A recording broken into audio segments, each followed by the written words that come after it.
This is Otaku no Video, episode 27, Steven Spielberg in Drag.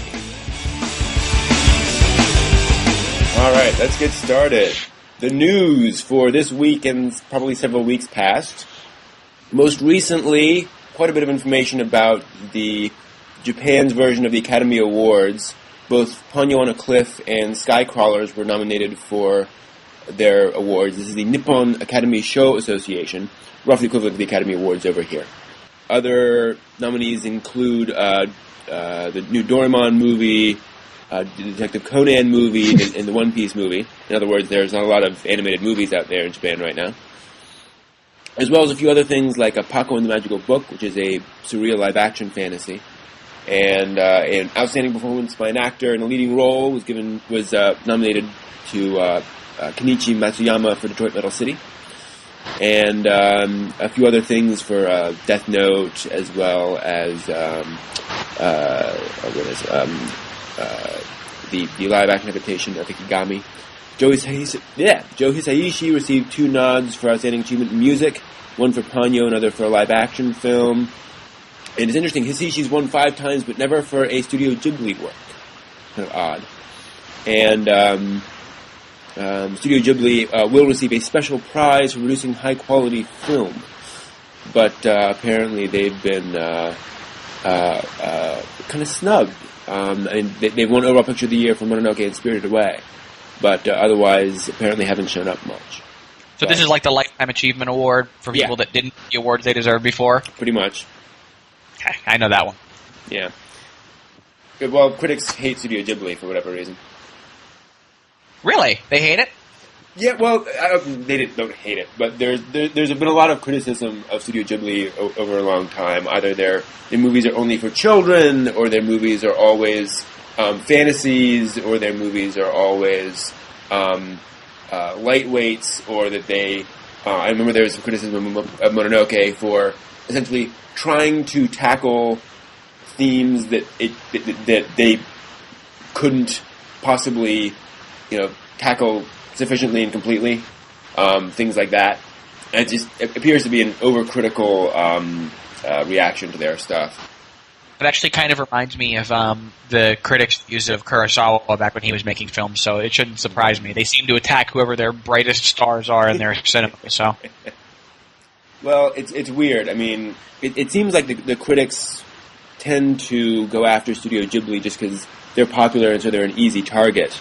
I mean, a lot of the criticisms are things just like, Studio Ghibli could be better if they were more perfect, They could certainly do better if they did these 3 other things in their movies. And it's just kind of like, it's almost like, we can't analyze it for what it is, we have to analyze it based on what it could possibly be if I was the actual director. Sure, they'll do this now. They'll give him his Lifetime Achievement Award or whatever and go on with their lives. Great.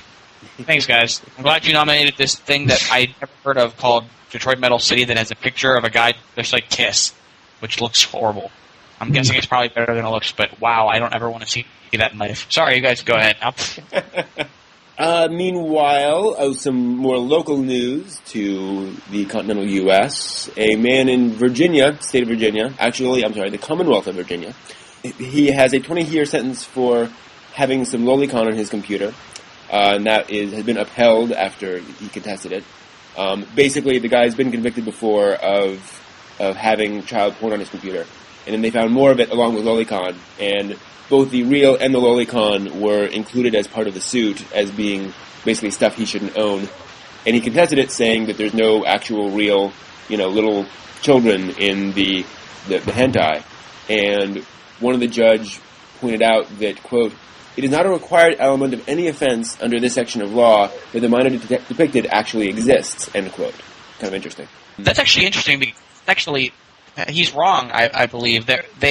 Supreme Court struck down a law suggesting exactly that depictions that not necessarily an actual minor being involved was, I think it was Child Protection Act or whatever followed the Child Protection Act, got struck down by the Supreme Court, mostly because that was too vague. in its specifications.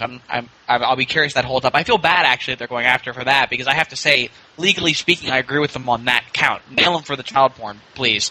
Right. But I'm actually with them on that. It sounds, when you frame that argument in 3 sentences, it sounds like, well, yeah, I mean, he's looking at child porn. You should get him for that specific thing. But as soon as you start peeling that apart, it just gets into a legal morass that I think the law really doesn't have a place in. My feeling on it is that if a minor was actually involved in the making of, that is absolutely illegal and must be punished, both the consumption of and the making of. But drawing, it's really soft ground, in my opinion, and I think it's probably not worth it, especially considering people who are looking at loli that are interested in child pornography are going to go after that too, and you're going to be able to nail them. There's really no reason to go after it for the loli manga, and let's face it, it's all over the place in Japan and everywhere and on the internet. So I'm not really sure that it's necessary to be even including that, and I think that legally speaking, it's not solid. So I wish they would go after him for the stuff that he actually did. I mean, I would say that the point is, and of course I don't know without delving more into the actual law or the conviction and so forth, but or from what I can tell, I think the idea is, he has this child porn, yes. He also has the loli hentai, which also indicates why he needs to have a 20-year sentence.